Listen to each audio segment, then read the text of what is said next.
Okay, testing. Testing. Testing. All right, so we're making sure we have sound. And wow, you're not going to believe what we're getting into. This is just past 24 hours breaking news. It's unbelievable. You will not believe. You will not believe. This is all part of the major disclosure that's happening right now with the justice system that I've been discussing, and you will not believe your ears and eyes today. Guaranteed.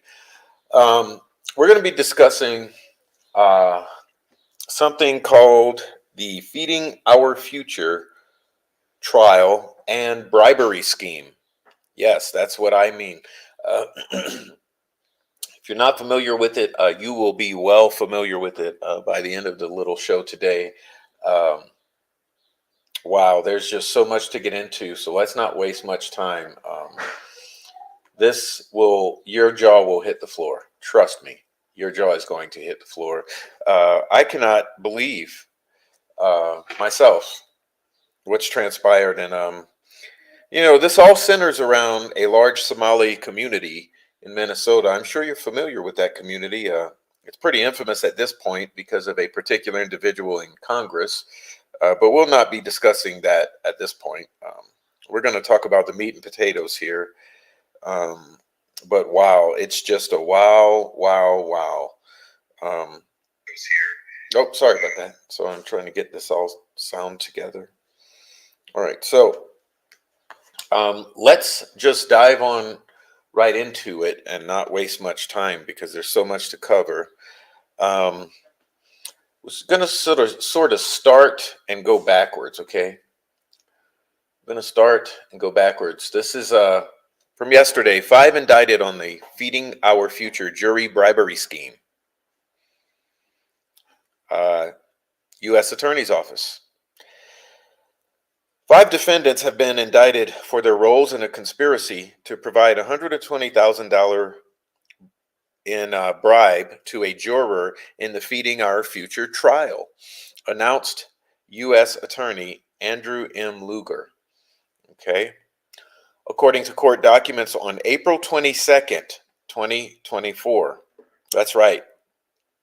7 defendants went to trial before U.S. District Judge Nancy E. Brazel for their roles in the Feeding Our Future fraud scheme.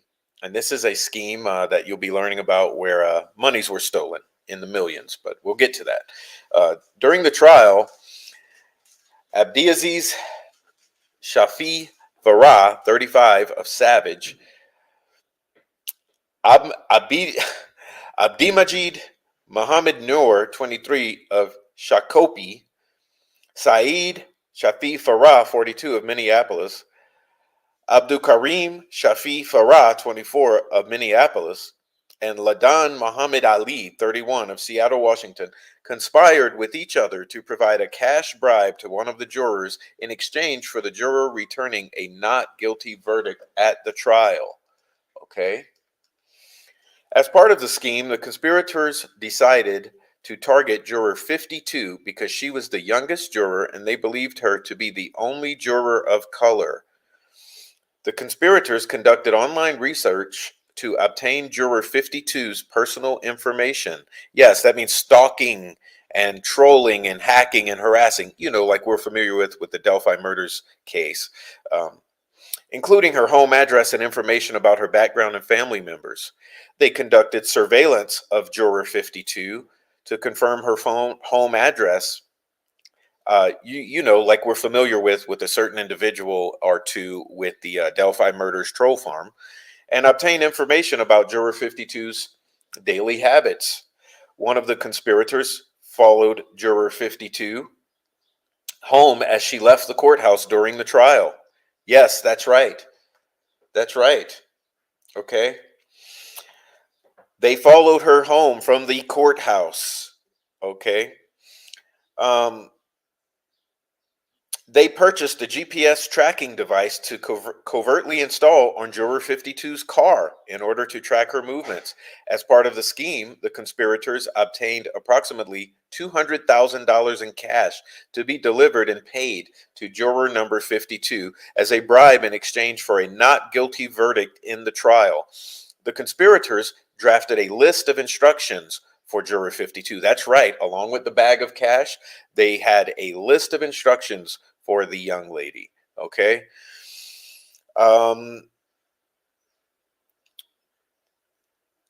Those instructions included directions for her to vote not guilty on all counts for all defendants and to convince all the remaining jurors to mark not guilty for all defendants and all counts.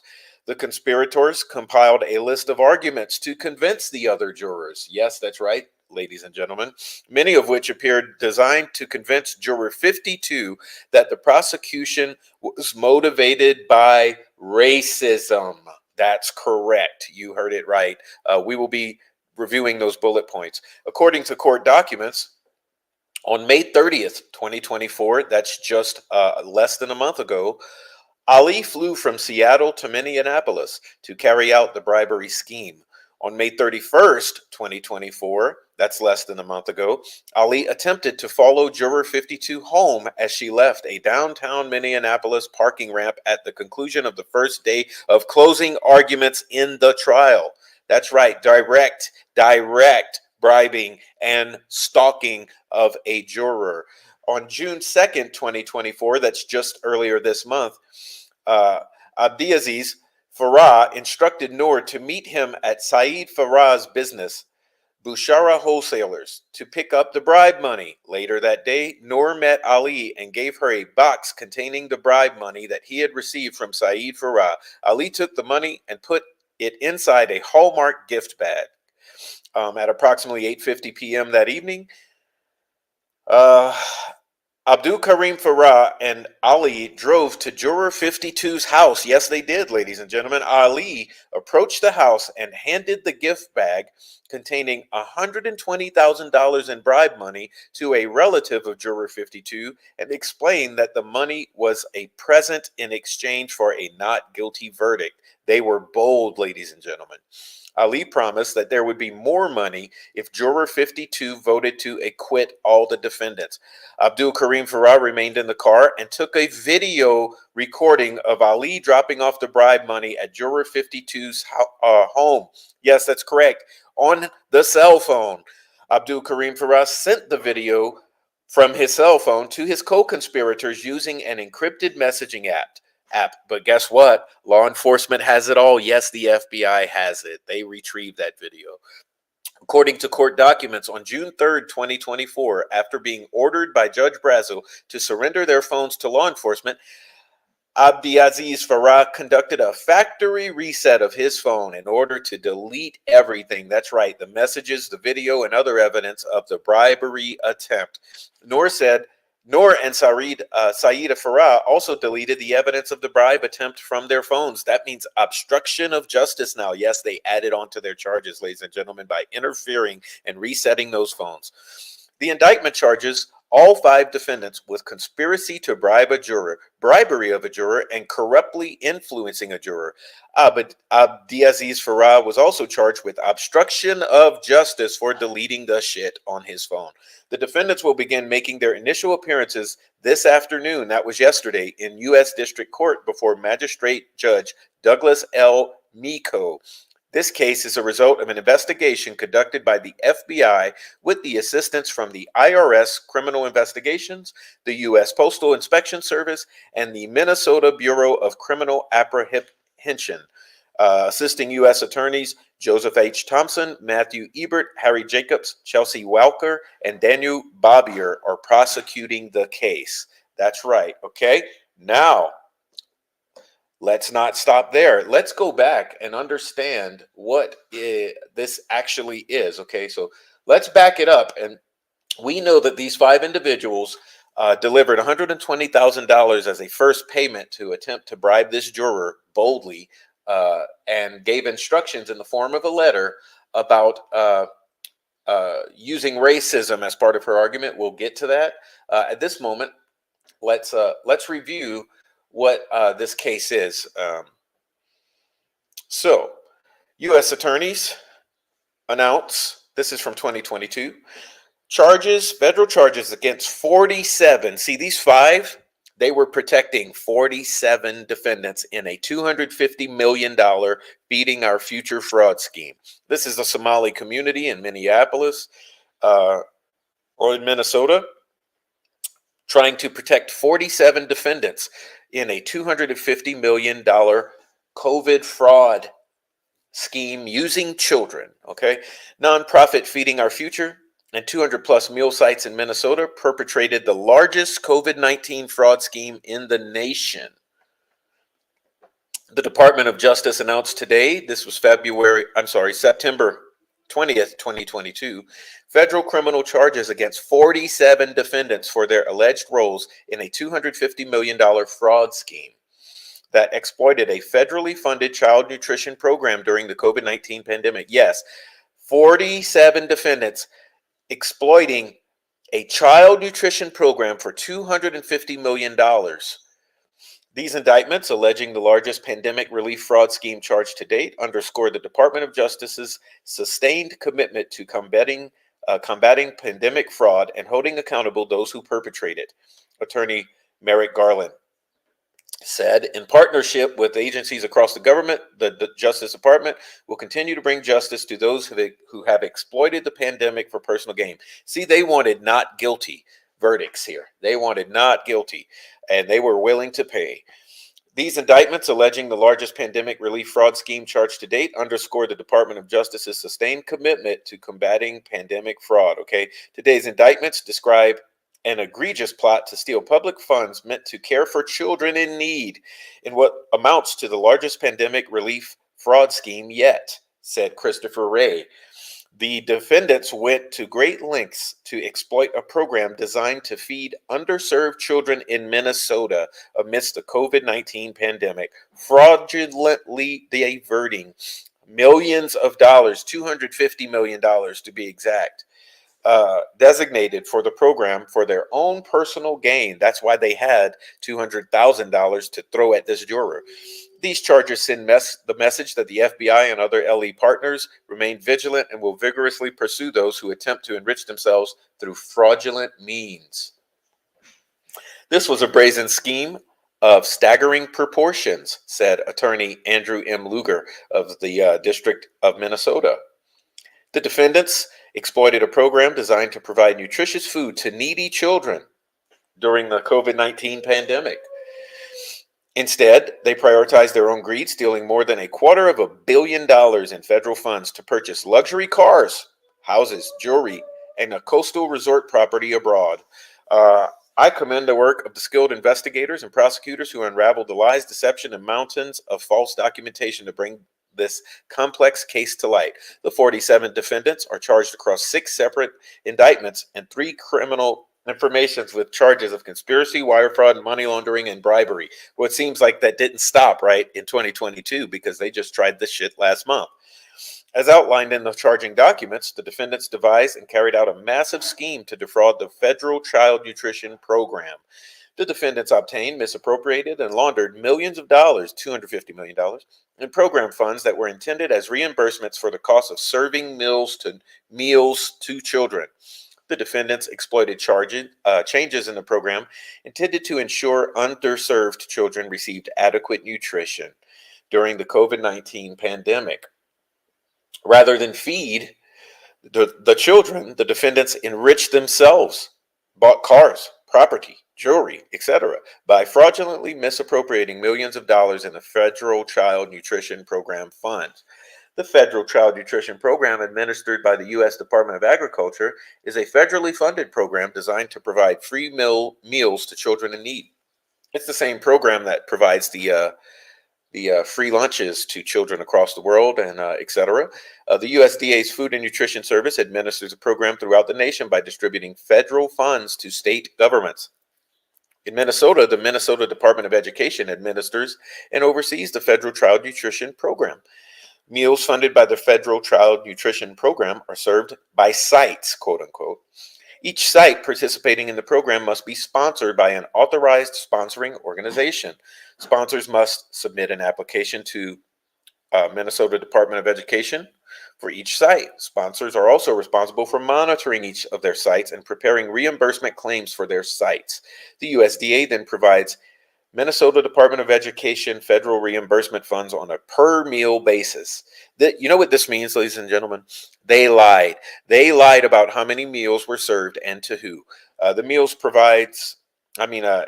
provides funds to the sponsoring agency, who in turn pays the reimbursements to the sites under its sponsorship. The sponsoring agency retains 10 to 15% of the funds as an administrative fee.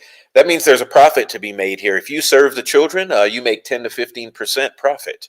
Okay, just a heads up to all you ladies and gentlemen who may be interested in making some money and serving millions of dollars worth of food to children. You could possibly make a living of it. During the COVID-19 pandemic, the USDA waived some of the standard requirements for participation in the Federal Child Nutrition Program. That's right, they made it easy to steal money. Among other things, the USDA allowed for-profit restaurants to participate in the program.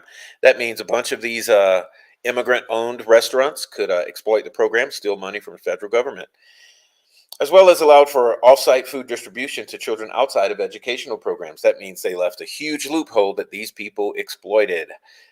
Amy Bach was the founder and executive director of Feeding Our Future, a nonprofit that was a sponsor participating in the program. The indictments charged Bach with overseeing a massive fraud scheme carried out by sites under the Feeding Our Future sponsorship. Feeding Our Future went from receiving and dispersing approximately $3.4 million in federal funds in 2019 to nearly $200 million in 2021. So think about that growth. In a mere 2 years, Feeding Our Future went from distributing and receiving $3.4 million to $200 plus million. Okay, as part of the charged scheme, Feeding Our Future employees recruited individuals and entities to open child nutrition program sites throughout the state. These sites, created and operated by the defendants and others, mostly Somali immigrants, fraudulently claimed to be serving meals to thousands of children a day. just within days or weeks of being formed. That's right. It was a Ponzi scheme. Okay. The defendants created dozens of shell companies to enroll in the program sites. And defendants also created shell companies to receive and launder the proceeds of their fraudulent scheme. To carry out the scheme, the defendants also created and submitted false documentation, submitted fraudulent meal count sheets purporting to document the number of children and meals served at each site.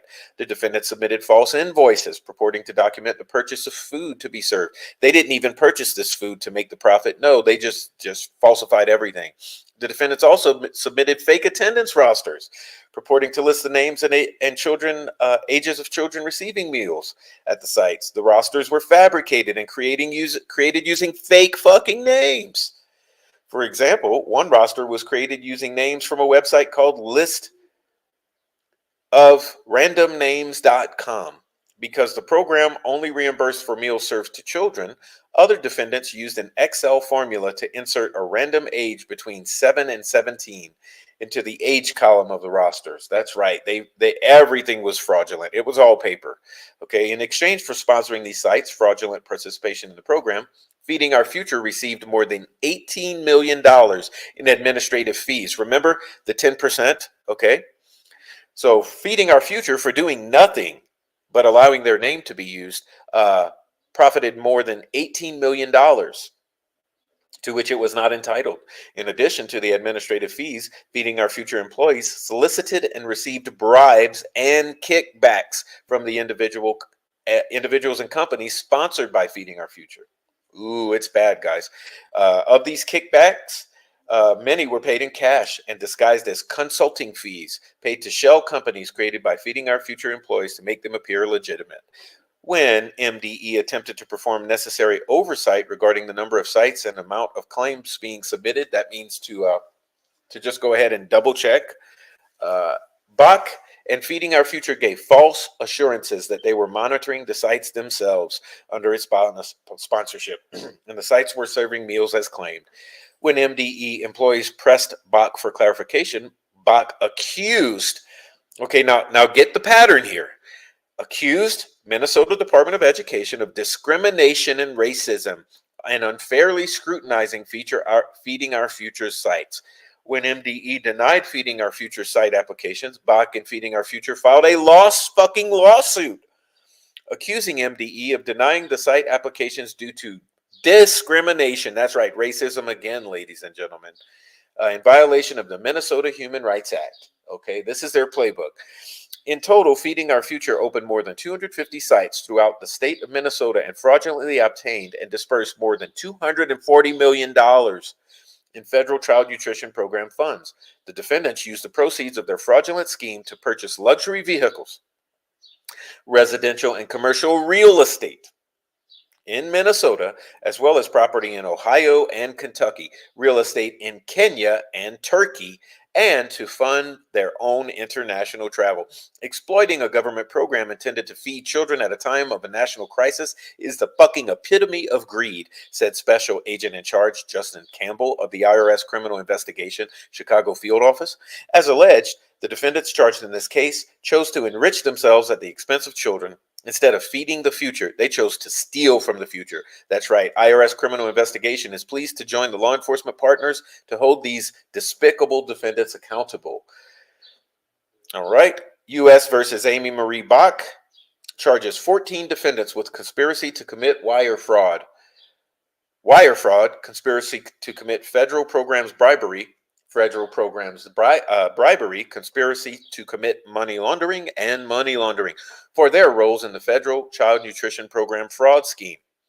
In April 2020, Safari Restaurant enrolled in the federal child nutrition program under the sponsorship of Feeding Our Future. The owners of Safari Restaurant and their co-conspirators opened additional sites throughout the state of Minnesota, as well as dozens of shell companies. Over the course of the fraud scheme, the defendants claimed to have served millions of meals to children.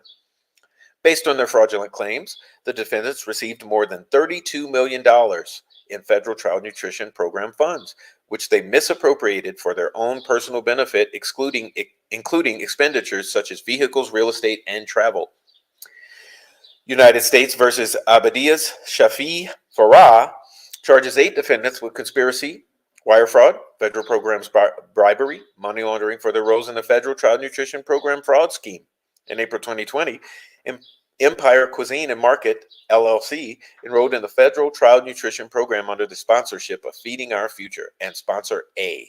The owners of Empire Cuisine and Market LLC and their co-conspirators opened additional sites throughout the state of Minnesota, as well as dozens of shell companies. Over the course of the fraud scheme, the defendants claim to have served millions of meals.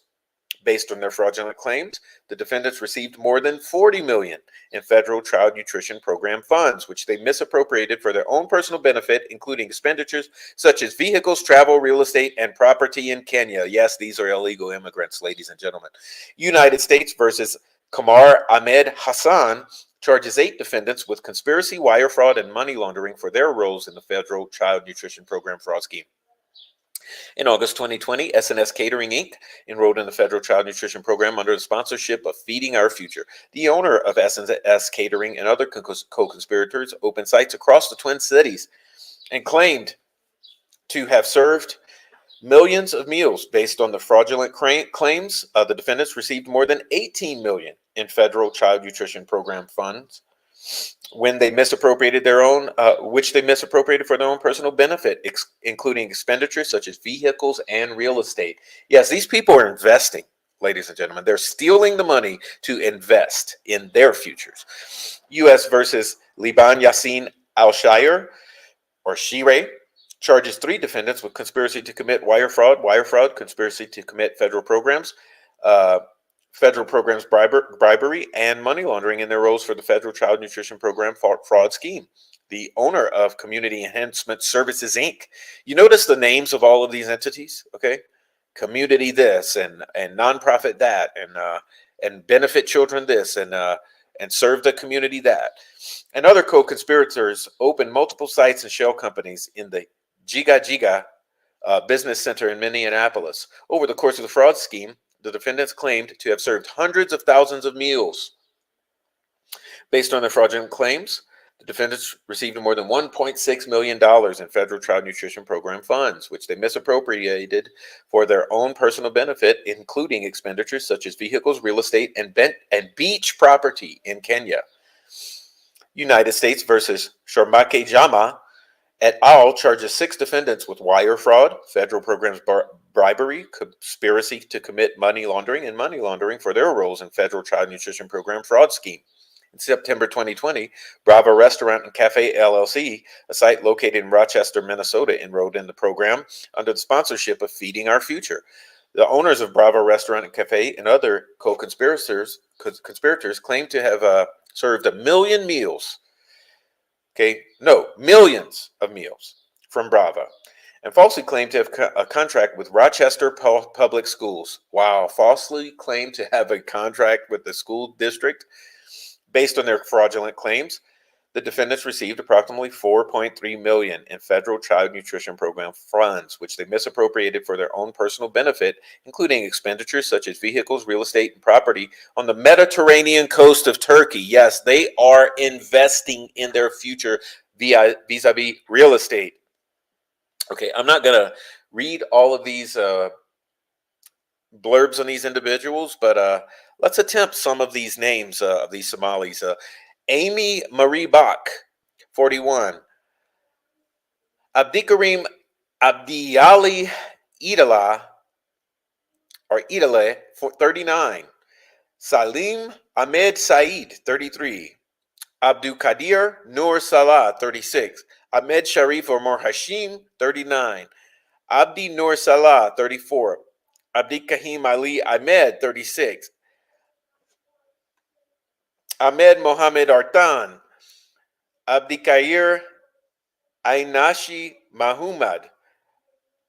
Abdi Nasir Mohammed Abshir. Absad Mohammed Abshir. Hamdi Hussein Omar. Ahmed Abdullahi Gide. or Getty, Abdi Rahman Mohamud Ahmed, Abdi Aziz Shafi Farah, Mohammed Jama Ismail,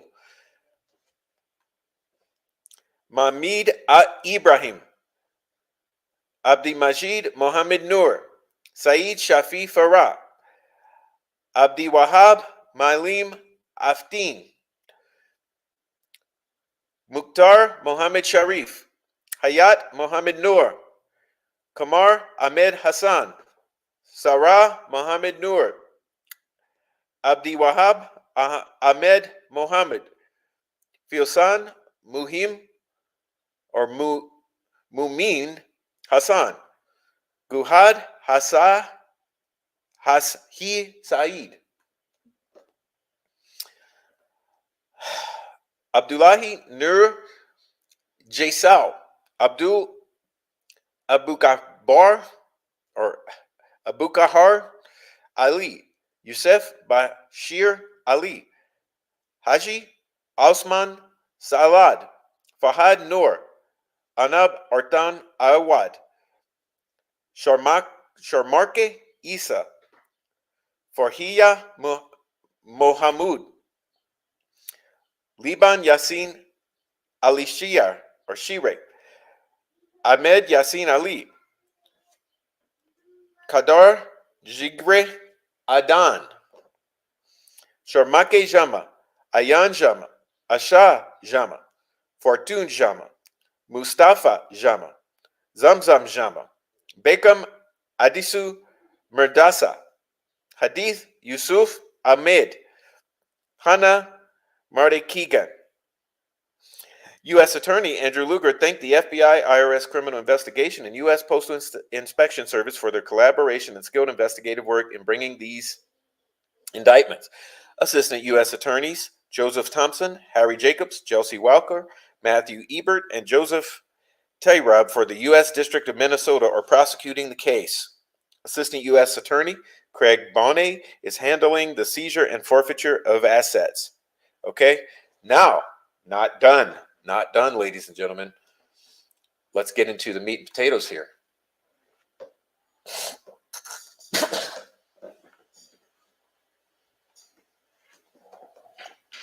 All right, so back to the current indictment here, right? Back to the current indictment of fraud. This was filed 2 days ago. U.S. District Court of Minnesota, U.S. versus these five, okay? Farah, Noor, Farah, and Ali. The U.S. grand jury charges. This is a grand jury. Key point. At times relevant to the indictment. On September 13th, 2022, a federal grand jury returned a 43-count superseding indictment in the U.S. versus Abdiaziz Shafi Farah et al. The superseding indictment charged 8 defendants, including Abdiaziz Shafi Farah, Abdimajid Mohammed Noor, and Saeed Shahiri Farah with a number of crimes, including conspiracy, wire fraud, federal programs bribery and money laundering. B. Trial in U.S. versus Abdiaziz Shafi Farah et al. Began on April 22nd, 2024. That's what we were just reading about.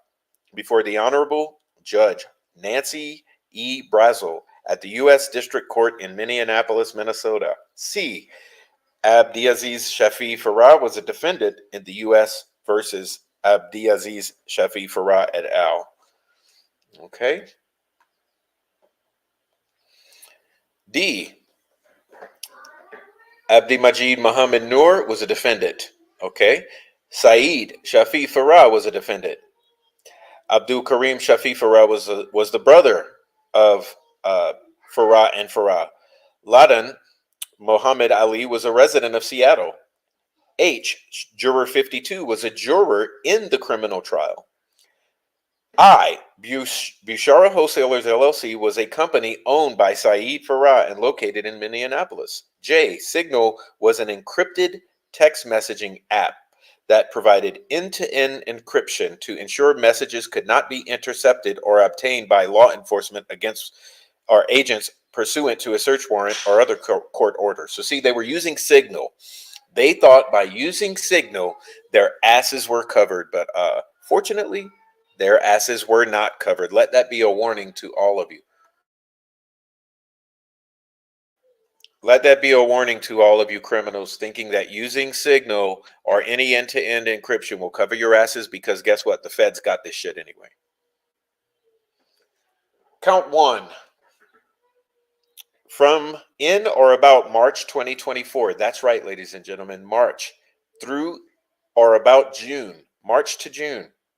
We're still in June, ladies and gentlemen. The 5 defendants conspired with each other and others, known and unknown, to the grand jury,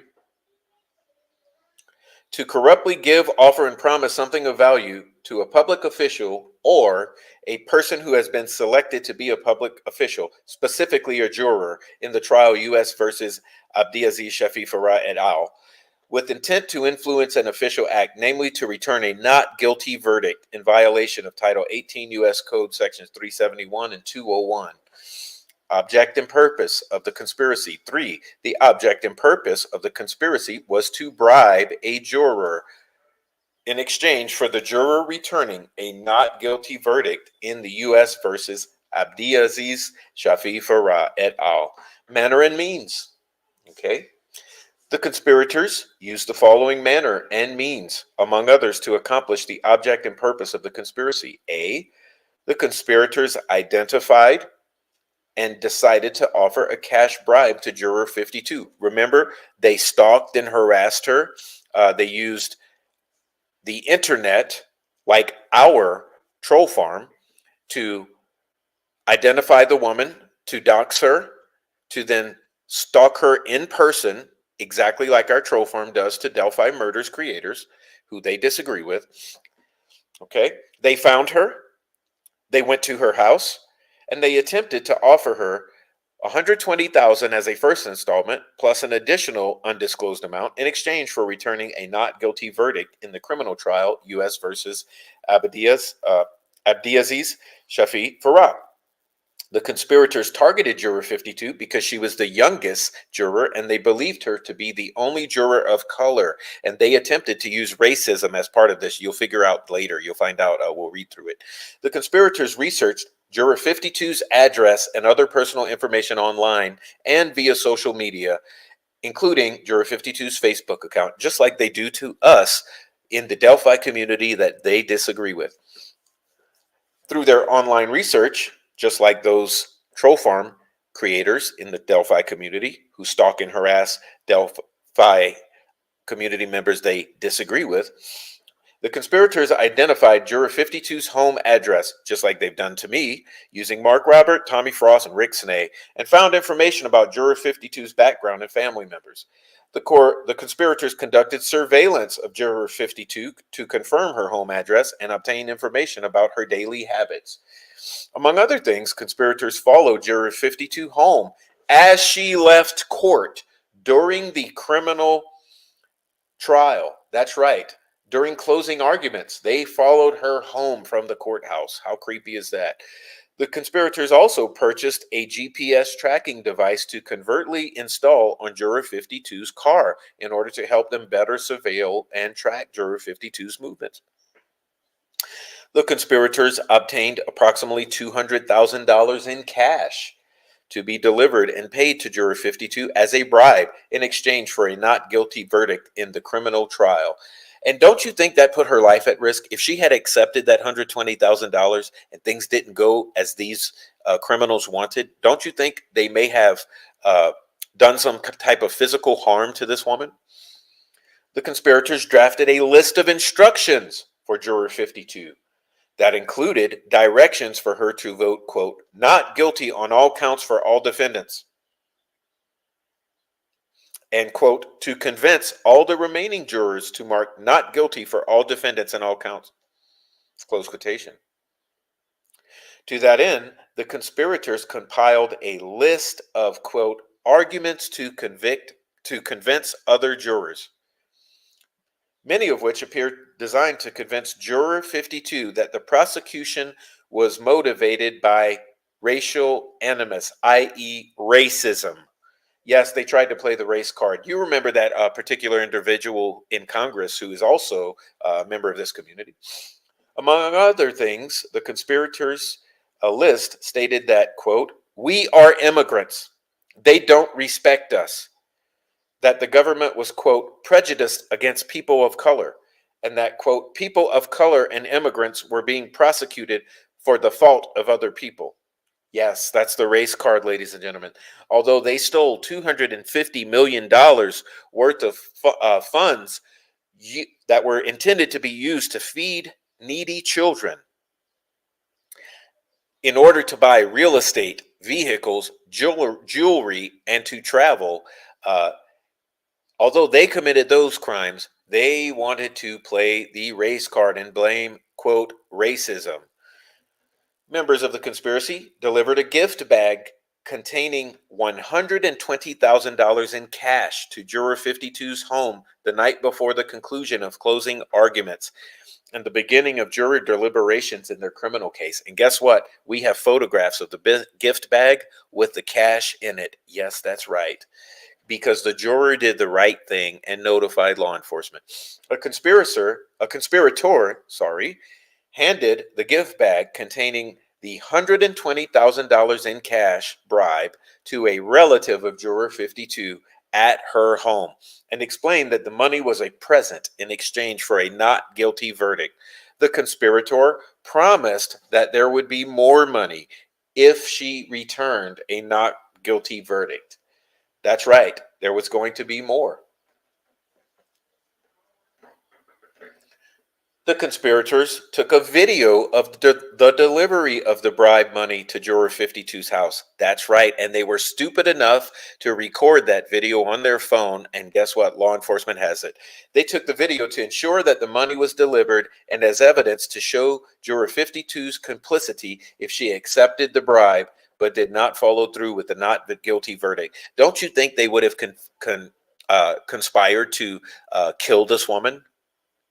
If this woman had not returned a guilty verdict, a not guilty verdict, and would have accepted that money, don't you know that they would have killed this woman and possibly her entire family? Jay, after learning that Juror 52 had called 911 to report the bribe and being ordered by the court to turn in their phones to the FBI, some of the conspirators deleted evidence of the bribe attempt from their phone. And remember, they're using Signal, so they think that their asses are covered and that if they just reset their phone, they will never be found out. But they don't know who they're fucking around with because we have the NSA, we have the FBI, and we have the state police. There's an entire law enforcement regiment that is fully capable of exploiting the digital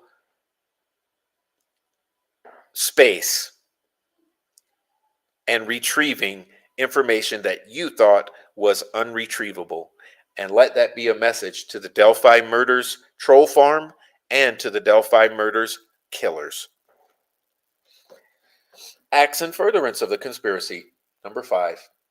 In furtherance of the conspiracy and to accomplish its unlawful objectives, the defendants committed and caused to be committed the following overt acts, among others, in the state and district of Minnesota and elsewhere. A. Farah directed Noor to research Juror 52's address and other personal details. B. Noor found Juror 52's home address through a search of the internet and social media websites, including Juror 52's Facebook page. Farah conducted surveillance of Juror 52 and Juror 52's house. Farah sent Noor a map of the location of the Jerry Hoff Memorial parking ramp where Juror 52 parked during her jury service. Noor recruited Ali to help deliver the bribe money to Juror 52. Let this be a message to the Delphi Murders Troll Farm. You're fucked. Ali flew from Seattle, Washington to Minneapolis, Minnesota to meet Noor and discuss the plan to bribe Juror 52.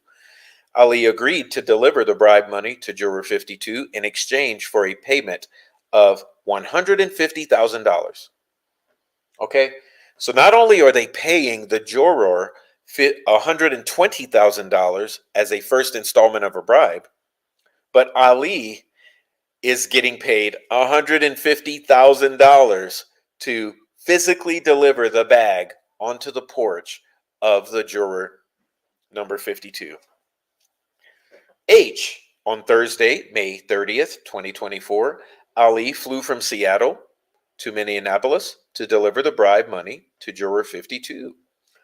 On May 31st, 2024, less than a month ago, Ali attempted to follow juror 52 home as she left the Jerry Hoff parking ramp at the conclusion of the first day of closing arguments.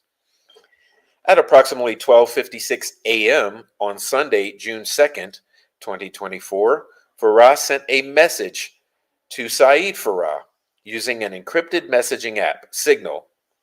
Farah told Farah to, quote, "Please have the money ready by 10, please. It's very important for everything we have." Close quotation. On Sunday, June 2nd, Farah instructed Noor to meet him at Farah's business, Bushara Wholesalers, to pick up the bribe money. On Sunday, June 2nd, Noor drove to Bushara Wholesalers to pick up the bribe money. On June 2nd, 2024, Farah gave Noor a cardboard box containing the money to bribe juror 52. Oh, they were serious. They were serious about this. Farah told Noor to, quote, "Be safe." Oh, they were safe, all right. They're going to be safe in federal prison. Okay. On Sunday, June 2nd, 2024, Ali purchased 2 Hallmark gift bags for use in delivering the bribe money and left her fucking fingerprints. After receiving the bribe money from Farah, Noor met Ali in a parking lot in Bloomington, Minnesota. Oh, what a coincidence. Ali got into Noor's car. Noor then handed Ali the cardboard box containing the bribe money he had received from Farah. Ali took the bribe money from the cardboard box and put it into one of the Hallmark gift bags for delivery to juror 52. Ali left the cardboard box and second gift bag in Noor's car. After receiving the bribe money from Noor, Ali met Farah in a parking lot near juror 52's house. At approximately 5:30 p.m. on June 2nd, yes, that's less than a month ago, Farah and Ali drove to a nearby Target store to purchase a screwdriver. They thought they were so smart. They're using Signal, they're using Target gift bags. Hallmark gift bags. They're using cash. They think they're so slick. They're using cell phones, okay, to purchase a screwdriver. Why? Why would they purchase a screwdriver before delivering the money? Well, here's why. Farah used the screwdriver to remove the license plates from Ali's rental car. So Ali thinks Ali is slick. Ali has purchased a rental. Okay, so Ali has procured a rental car to attempt to be anonymous. Okay, Farah purchased a screwdriver to remove the license plates from the rental car because they think that they are so slick. Little do they realize that there are digital forensics everywhere, including video. At approximately 8:50 p.m. on June 2nd, 2024, Farah and Ali drove their asses to Juror 52's house. Ali approached Juror 52's house with the gift bag containing the $120,000 in bribe money. Ali handed the gift bag to a relative of Juror 52 and explained there would be more money if Juror 52 voted to acquit the defendants. Farah remained in the car and took a video recording of Ali dropping off the bribe money at Juror 52's house. I mean, you can't make this shit up. At approximately 9 p.m. on June 2nd, Farah sent Farah a text message stating, "Still posted outside of house, Abti." Farah used an encrypted messaging app, Signal, to send this message to Farah. Farah sent the video Ali Farah sent the video of Ali dropping off the bribe money to his co-conspirators, including Farah and Noor, using an encrypted messaging app, Signal, thinking that he was getting away with it, right? Thinking that surely no one will be able to see this video that I'm taking of my co-conspirator dropping off the $120,000 in cash in a whole Hallmark bag to the juror's home. At approximately 10:18 p.m. on June 2nd, Farah sent Farah the video of Ali dropping off the bribe money. Farah used an encrypted messaging app to send the video of Farah. The message to Farah said, "Watch and delete, Abti. Watch and delete, because deleting will actually delete it," right? Oh my God, these people are idiots. On June 3rd, after being ordered by Judge Nancy Brazel to surrender their phones to law enforcement, that's the FBI, Farah conducted a factory reset on his iPhone in order to delete the messages, video, and other evidence of the bribe attempt from his phone. On June 3rd, 2024, Noor deleted evidence of the bribe attempt from his phone, including video of the bribe attempt and the encrypted messaging app he and his co-conspirators used to discuss the bribe, Signal. On June 3rd, Farah deleted evidence of the bribe attempt from his iPhone, including video of Ali delivering the bribe to Juror 52's house, all in violation of Title 18 U.S. Code Section 371. Count 2, bribery of a juror. Paragraphs 1 through 5 are incorporated herein. On or about June 2nd, 2024, in the state and District of Minnesota and elsewhere, the defendants directly or indirectly corruptly gave, offered, and promised something of value that's $120,000 plus some to a public official or person who has been selected to be a public official, specifically a juror, in the U.S. Versus Farah et al. Trial, with the intent to influence an official act, namely to return a not guilty verdict in the trial and to convince all other jurors to do the same. In violation of Title 18 U.S. Code Section 201, Count 3, corruptly influencing a juror. Paragraphs 1 through 5 are incorporated herein. On or about June 2nd, in the state and District of Minnesota and elsewhere, the 5 defendants corruptly endeavored to influence a juror of a court of the United States, namely by attempting to bribe a juror in the trial U.S. versus Abdiaziz Shafi Farah et al. In violation of U.S. Code Title 18, Section 1503. Count 4, obstruction of justice. Oh, you guys are so stupid. You added to your charges.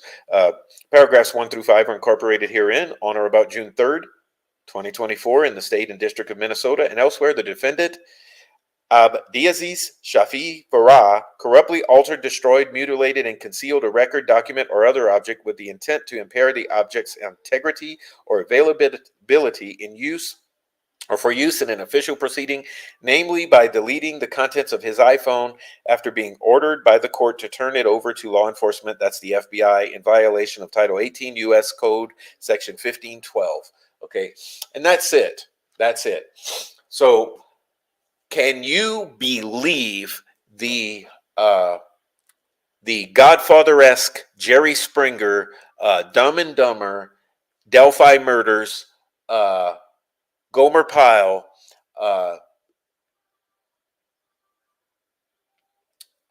and what's the other I wanted to dredge up is the movie Taken. Can you believe the fucking drama with these people? Can you believe it?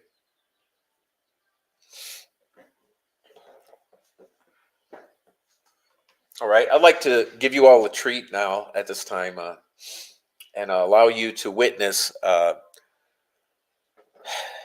the amazing team here that has put this together. Okay, to hear from their own mouths. Okay, and this in particular, uh, uh, kudos goes to the FBI and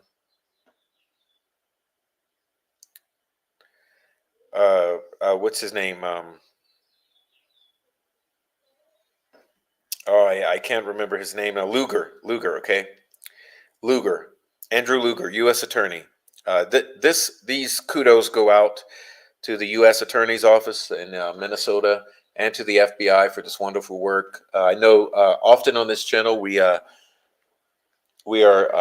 critical of law enforcement's blatant corruption and lies and schemes, but in this case, they've done wonderful work with this group here, and so let's hear from them.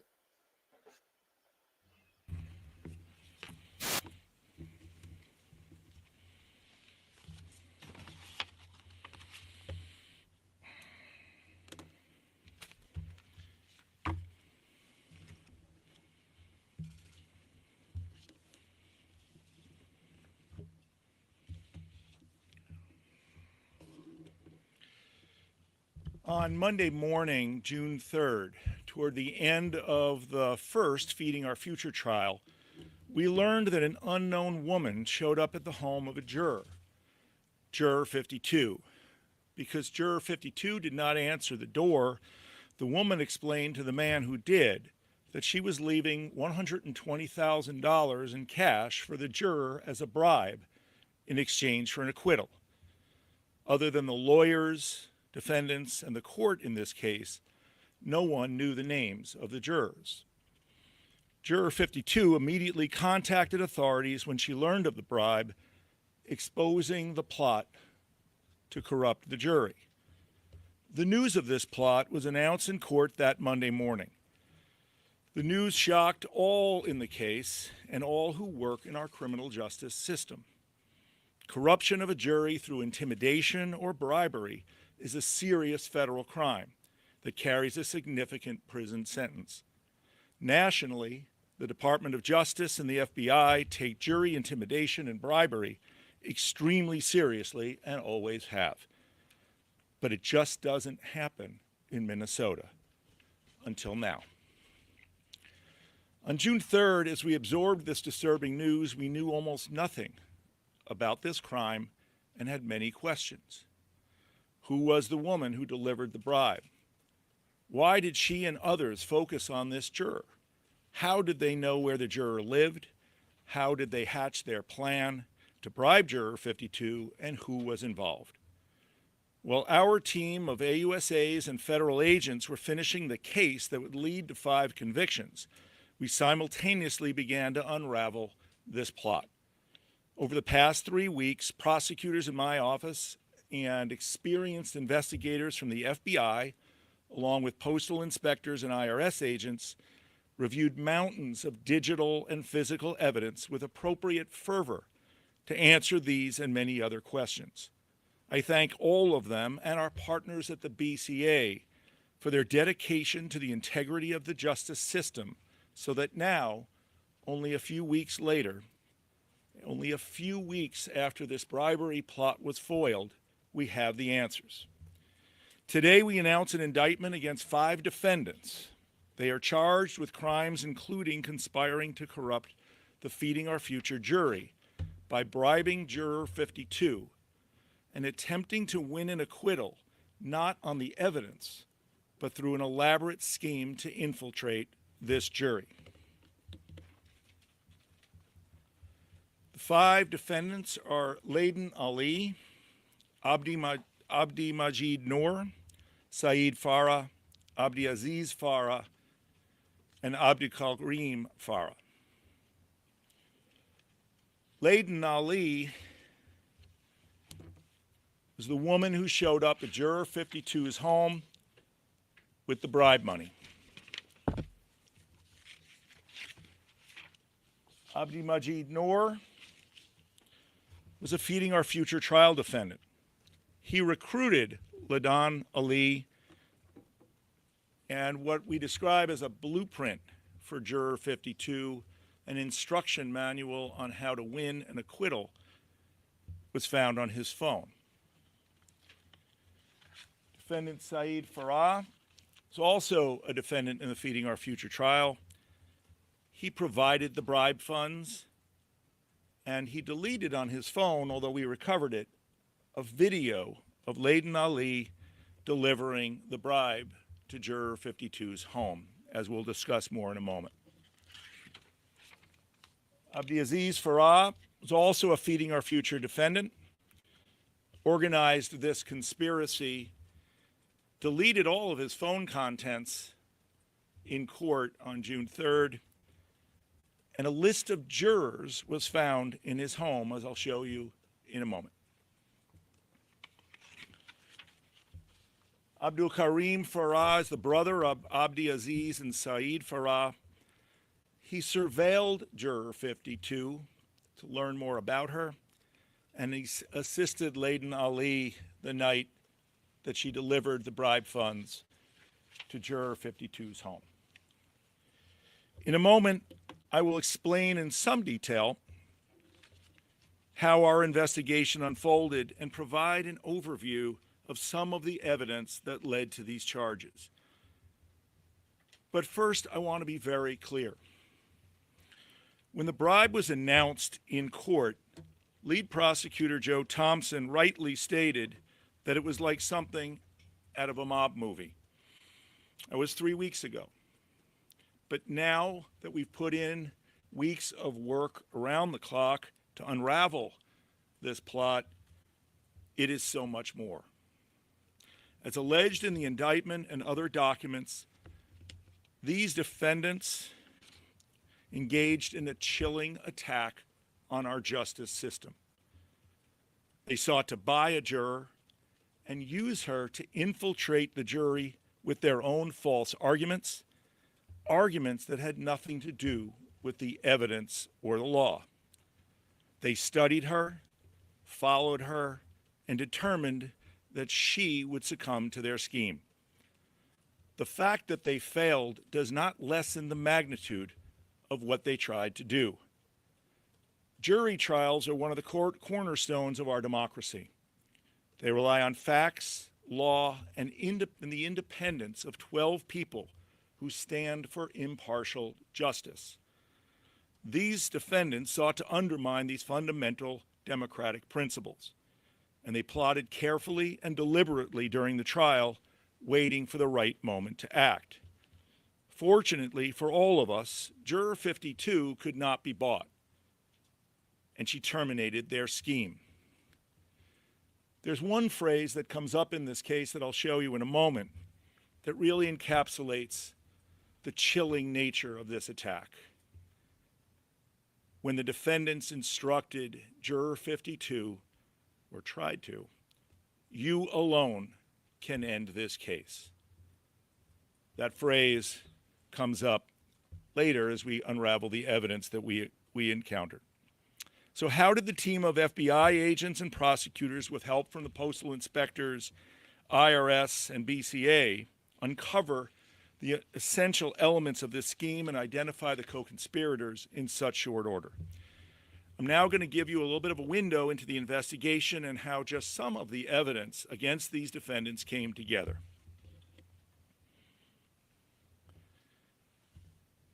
As you know, Sunday night, June 2nd, a bag with $120,000 was delivered to Juror 52.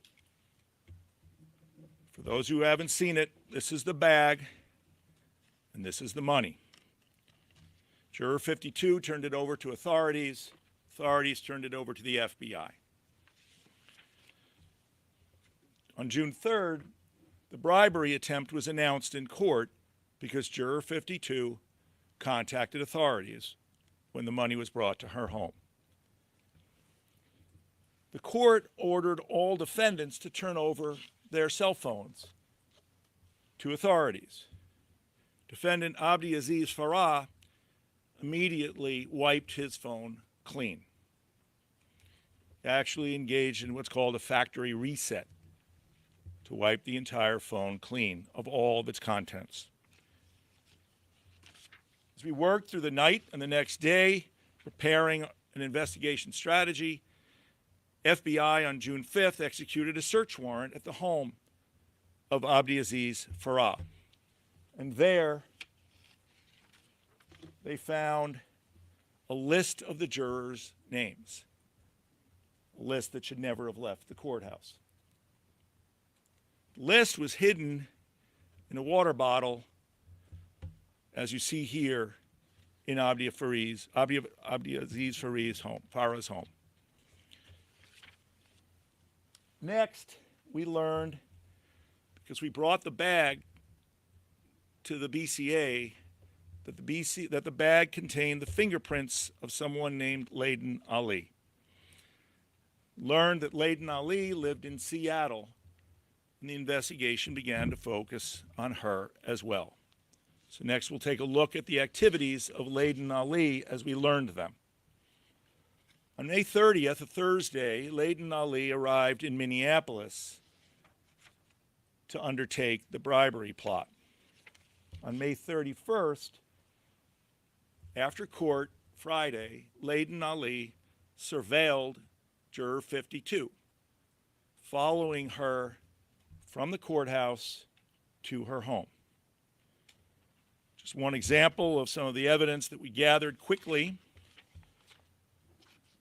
Picture of Layden Ali in her rental car, as you see up in the top left, following Juror 52 in the blurred out car, Juror 52 leaving a parking ramp, heading home. The sophistication and intentionality of this plot cannot be overstated. Juror 52 then is leaving, see it, trying to leave the area, and Layden Ali following her closely behind. One of the things that the conspirators decided to do here was track the movements day and night of Juror 52. This chart represents just a list of some of the times that Layden Ali's rental car that she'd rented upon landing here on May 30th was documented near Juror 52's home. 19 occasions, Layden Ali is following Juror 52 at close range. And all of these slides will be available to the media.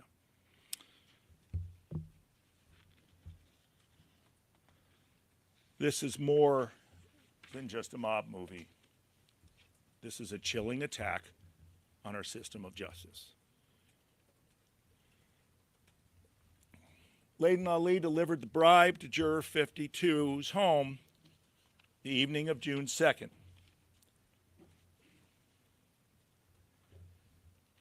On June 3rd, after it was announced that there was this bribe attempt the night before, Layden Ali left Minneapolis early, changed her flights. She was destined to leave a few days later. She got out of here.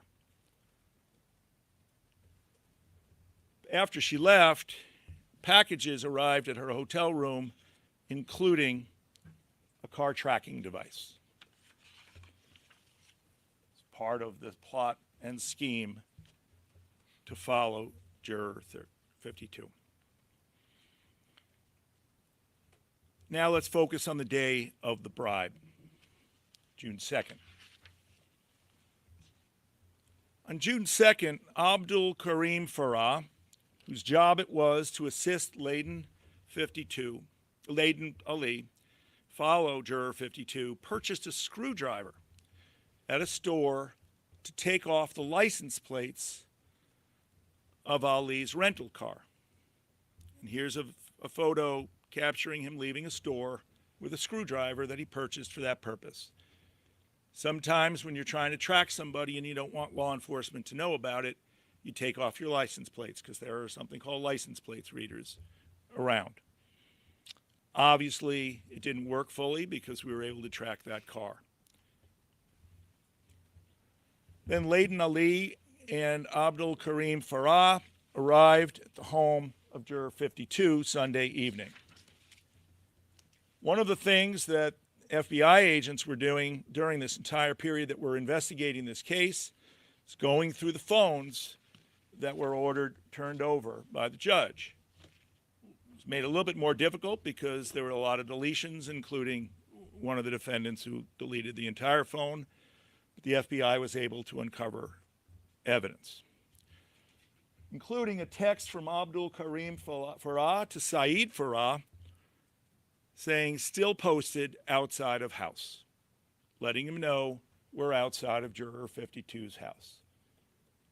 Just think about that.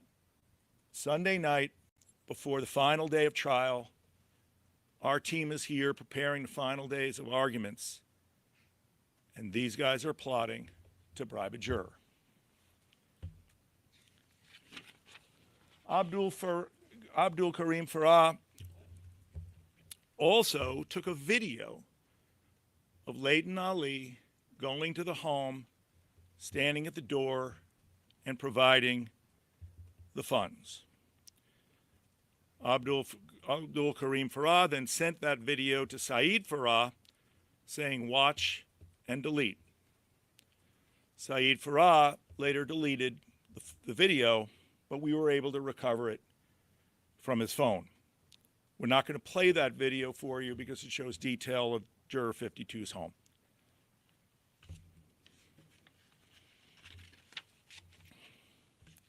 Next, back to the timeline of the investigation. While we're learning this, at the very bottom, the FBI found on the phone of Abdi Majid Noor a blueprint document for Juror 52, because it's not enough just to give Juror 52 $120,000. You then have to instruct her in how to go about winning an acquittal. And they thought through carefully what they wanted Juror 52 to say. This is a copy of the document. Actually, a full copy will be made available to you in the packets that we have for you. I've used the word chilling a couple of times. I've been doing this for a long time. I will tell you that this document is chilling. It starts off with the introduction. Below are arguments to convince other jurors. Remember, your vote will be not guilty on all counts for all defendants. And then the very first argument that the defendants want this juror to make to the jury is, we are immigrants. They don't respect and care about us. One of 3 times in this document that the co-conspirators inject racism into this case, or try to. Other arguments are made in the middle of the document.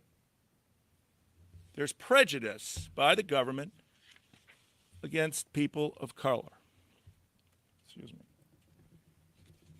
And you'll have all these documents.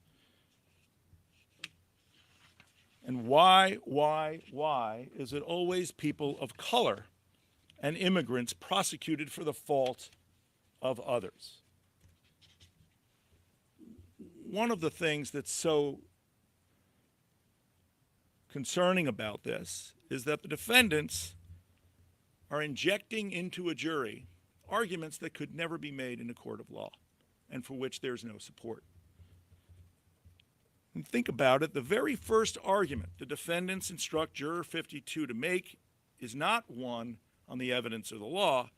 It is to accuse the government of racism. False claims of racism in a court case are destructive in so many ways. First, as you heard at trial, in this trial, from the MDE witness, the false allegation of racism against MDE employees who looked into the defendant's fraud was designed to intimidate state employees from asking questions and doing their jobs. So let's be clear. In this office, we do our jobs without fear or favor. And no such allegation will ever deter us, the FBI, or our law enforcement partners from seeking justice. Second, here, the false allegation was designed to sway a jury based on an argument that the lawyers could never make in open court and that no one could address before the judge who instructs the jury. It is the definition of improperly and deliberately corrupting a jury. Finally, it is an obvious and blatant attempt to inflame the jury so that they disregard their duty to render justice based on the evidence. Through this blueprint for acquittal, the defendants made clear that they wanted to infiltrate the jury not only with a bribe, but with a well-thought-out plan to corrupt our system and undermine the rule of law. And then finally, the sort of concluding inspiration for Juror 52, you must hold fast, not guilty on all counts. And then the language I quoted earlier, you alone can end this case. And I want to pause there. As I said, one of the core principles of our democracy is an independent jury who reaches a conclusion based on the facts and the law. And here they informed one person that for $120,000, you alone can end this case.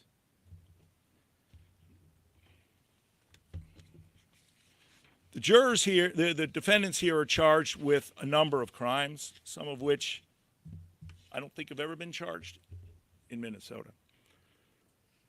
All 5 are charged with a conspiracy to commit juror bribery.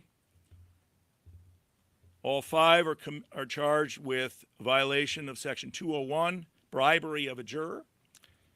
All 5 are charged with Section 1503, corruptly endeavoring to influence a juror. And Abdiaziz Farah, as you'll see in the indictment, is charged with Section 1512, obstruction of justice, for deleting his phone after being instructed to turn it over in its current form by the judge.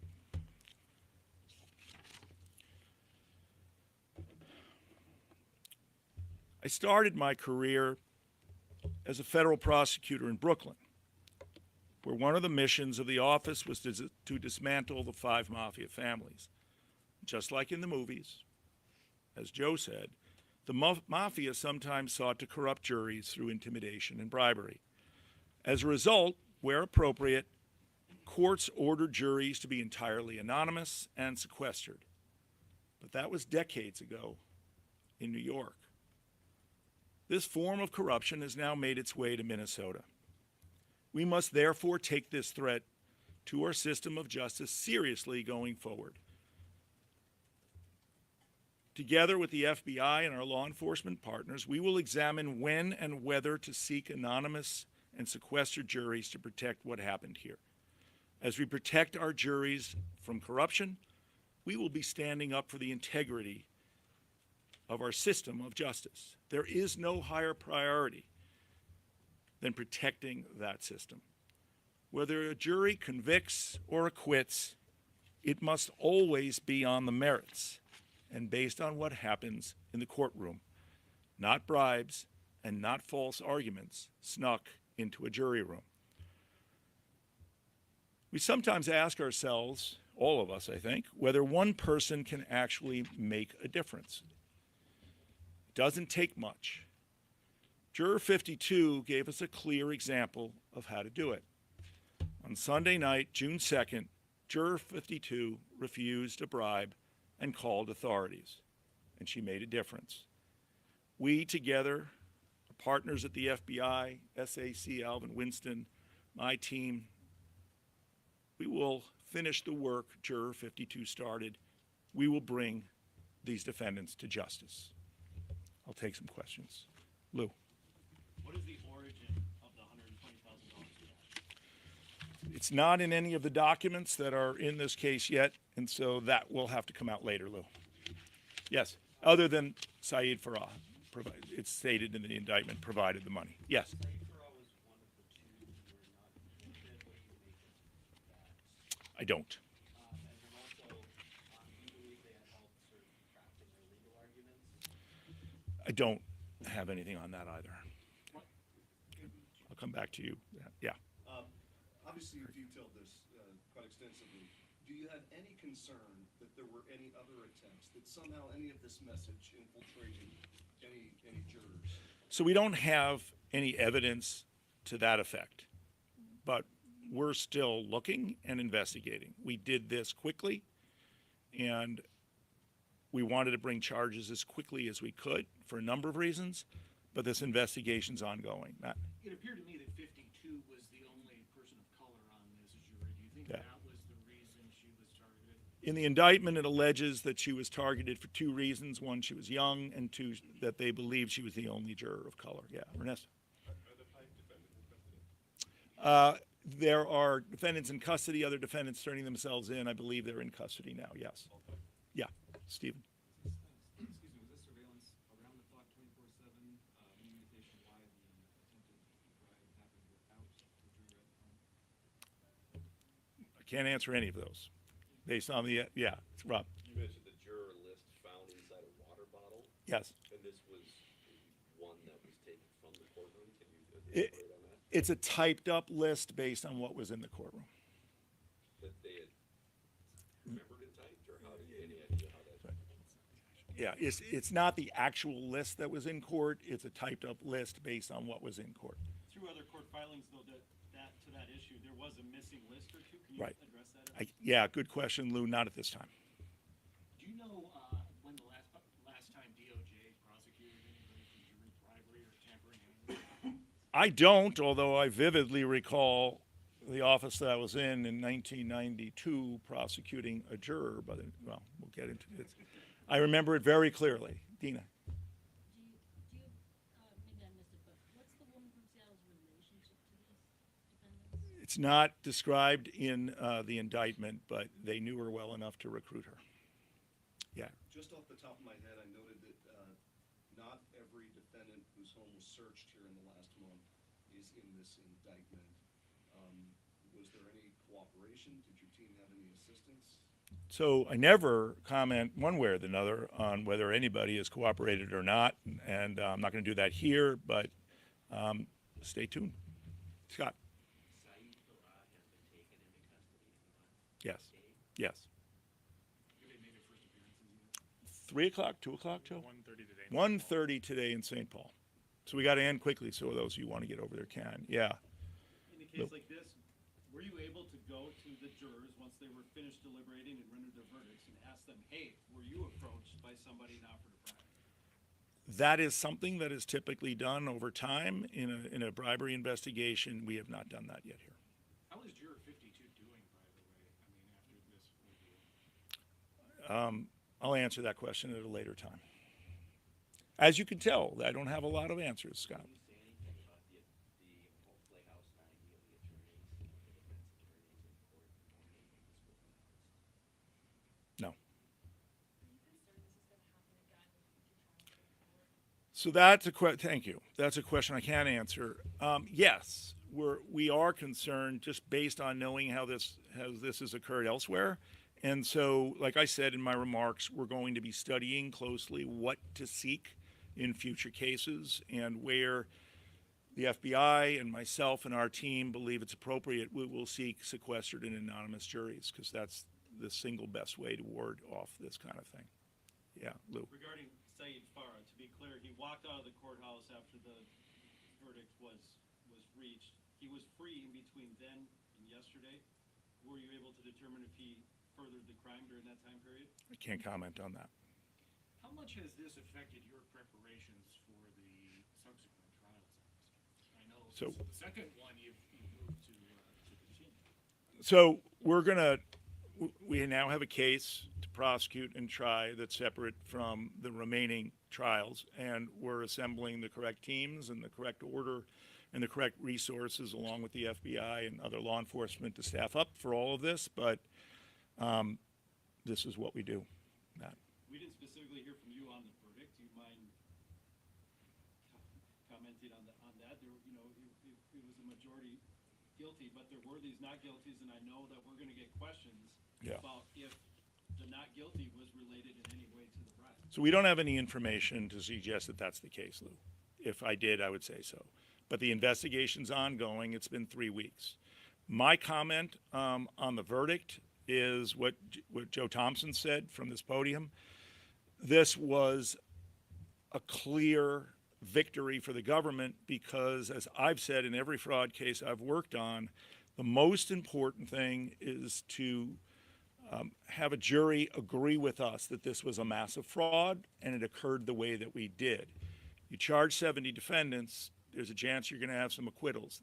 The most important thing that happened here is that 5 people were convicted of engaging in the very exact fraud that we've been talking about for a couple of years. And I was gratified to see that, and Joe said all that, I think, perfectly well in the press conference. Yes, Scott? Can you say whether the agents retrieved any more cash in the course of the searches? I can't.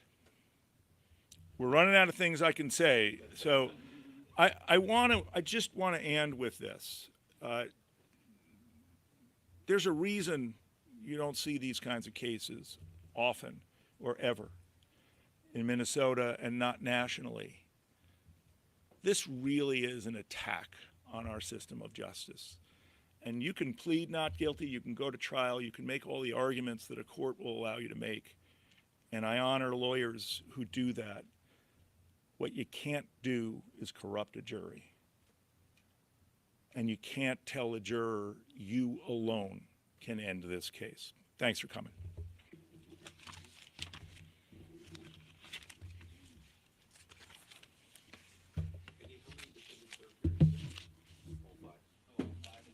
Oh, 3 today. 3 today? Oh, no, it's somebody. It's one of the. Thanks.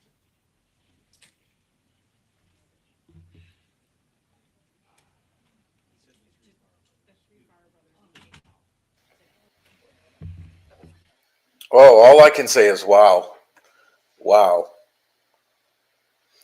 Wow, wow. I don't know about you, but this one hits me big. This one hits me. It's important. It's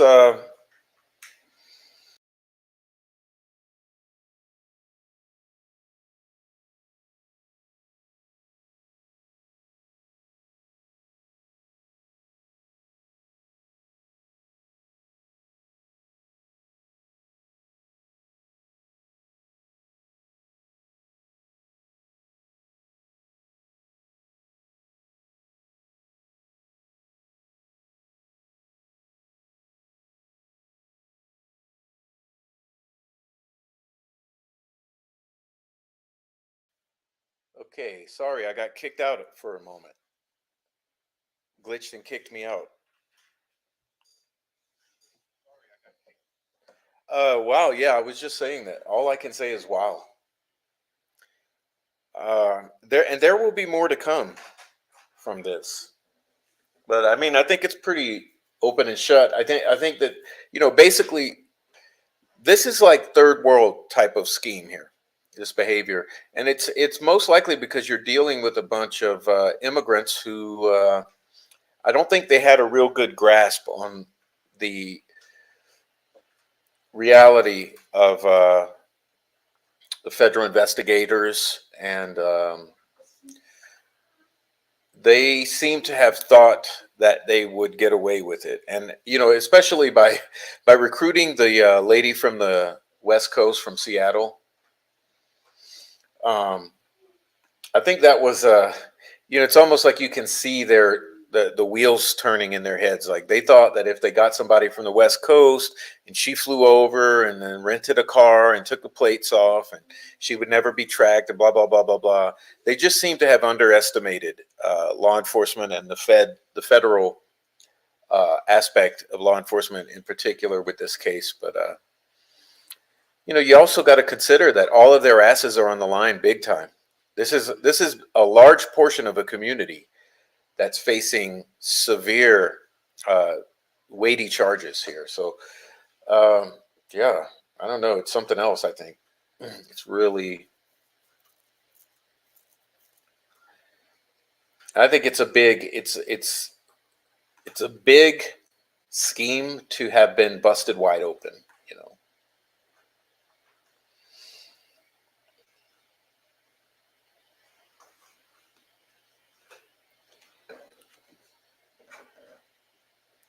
Now let me see if I can pull this up to read for you, because there's one more thing I want to show you before we go. Now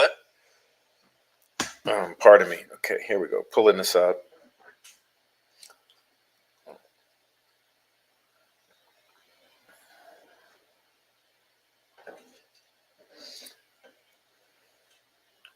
Oh, let's see what we got here. Okay. I'll get started with this one. Okay. Oh no, did I lose it when it crashed? Okay, I got to pull it back up. The StreamYard is just such garbage, I'm telling you. I've been having nothing but problems here past couple days. All right, I want you to look at this. Now, they said that they would release. Okay, so in the bag of money, you gotta get your mind around this again. So in the bag of money, there was a letter with instructions. FBI has claimed that they're going to release it, and we don't have it yet. It hasn't been released yet, but I'm sure by the end of the day it will be released, and I'll probably post it on the community page. But for the time being, they did give bullet points to the press about what was included in the letter of instruction. And so here are some of it. We are immigrants. They don't respect and care about us. No one from Minnesota Department of Education is indicted. Okay. Prejudice against people of color. The government kept attacking Somali witnesses and asking them if it's true in the Somali culture to cheat, steal, or lie, which was very racist.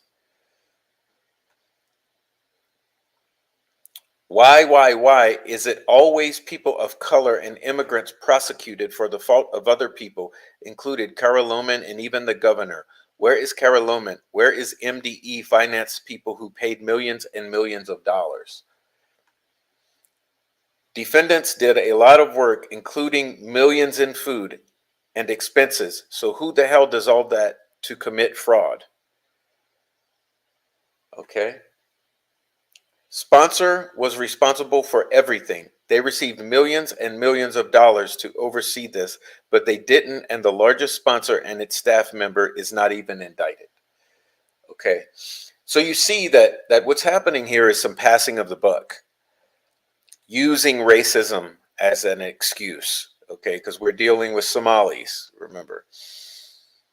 And I think they're bending the reality here. So the reality is not that Somali culture is cheating, stealing, and lying, but I think that the fault is that, like I mentioned, you were dealing with immigrants who didn't have the awareness or the understanding of the magnitude of federal law enforcement, and that the cheating, stealing, and lying would be found out. Okay, I think that's what you're dealing with. Anyway, we have more. So the document ended. Stand your ground and don't change your mind, even if anyone pushes you to vote different. Not guilty on all counts for all defendants. You alone can end this case. Always do your best to convince other jurors to vote not guilty on all counts for all defendants. Lugar said the arguments alleging racism are designed to sway a jury based on an argument that the lawyers could never make in open court.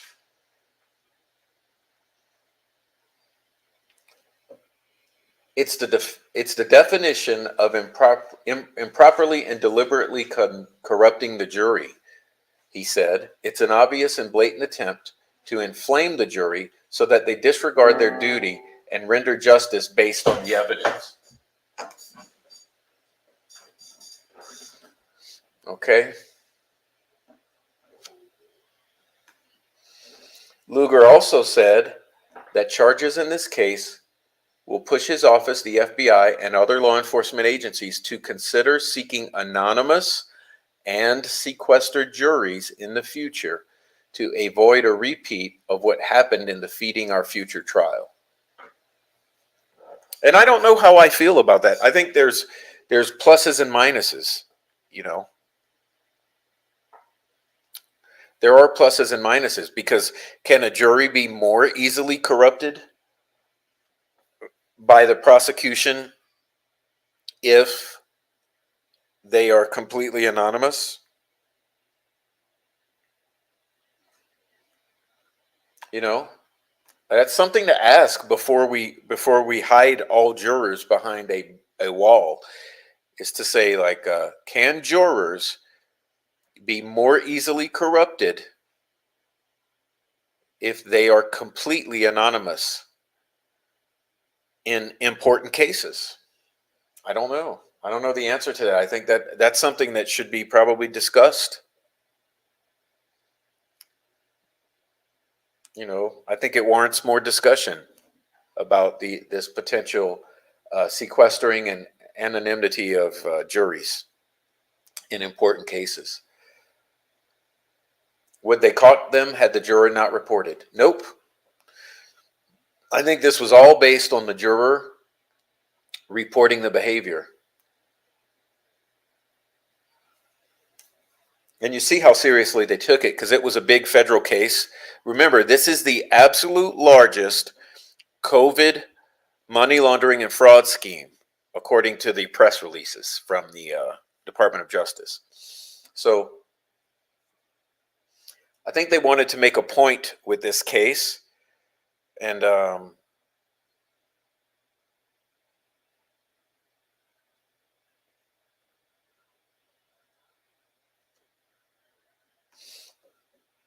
I think that for that reason, they're taking this case very seriously and wanting to make a point about defrauding the federal government. So when this came up, and it's such an egregious assault on the legal system, I think that they wanted to make a point or make an example out of these 5 who attempted this bribery scheme. So I think that's what we're looking at. But you know,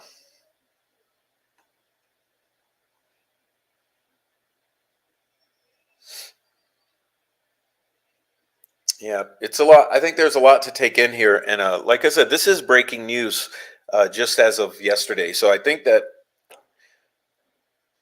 people are going to be processing this a little more and discussing it, and more information will come out, and it'll be interesting to follow this.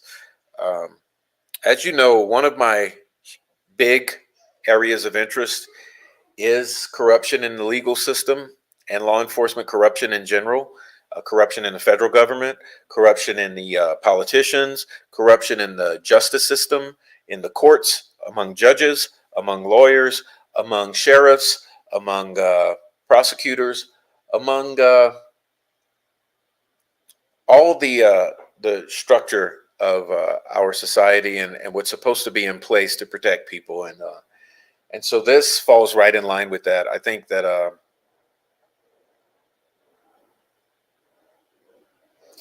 this is incredible. You know, it's an incredible example. It's an incredible case to use as an example to show you how things could have gone. Because had not that juror reported it, if that juror had taken the money, that juror could single-handedly overturn this case, the biggest COVID fraud case as of this date. So just imagine the implications for that. Imagine what can be done in Delphi. Okay, if we want to talk about the Delphi murders, imagine if someone gets at the jurors in Delphi and manages to bribe or persuade the jurors to go a certain direction. Okay, this is a reality in our system. And so it's something that should be looked at and people should be aware of. I think it's a big weakness in the jury system. You know, if you think about what is a jury, A jury is just a very small segment, okay? A very small number of people deciding the fate. It's a very, very nebulous thing. Yes, it could be two people, it could be one, it could be 12, it could be 50, it could be 1,000, it could be 50,000. I mean, there's all sorts of ways that this justice system could work. But the way that it does work, each juror is very important. Each juror is easily corruptible. Each judge is easily corruptible. Each prosecutor is easily corruptible. Each member of law enforcement is easily corruptible.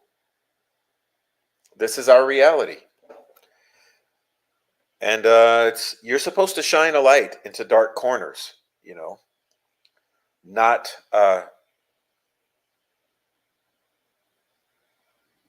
just swallow it all. You don't just swallow it, okay?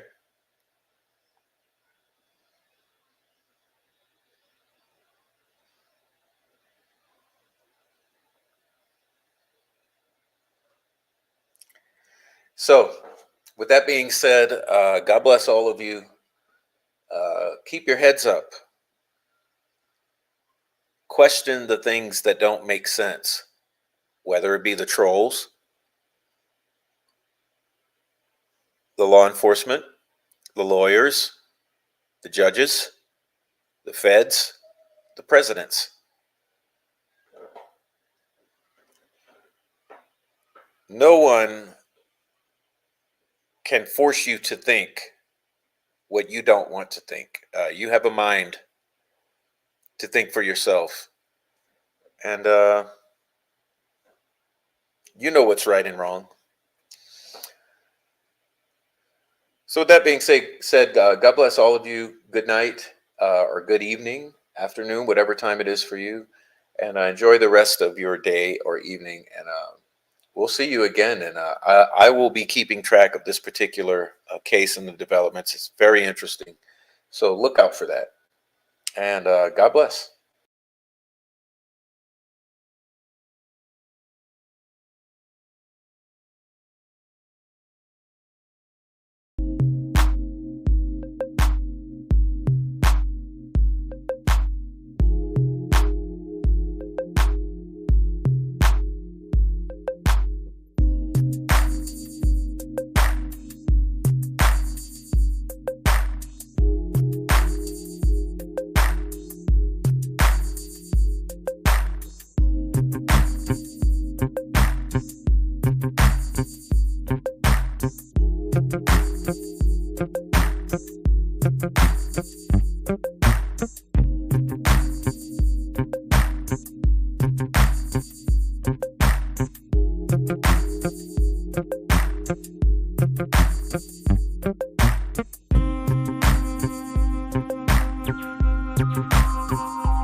Thank you.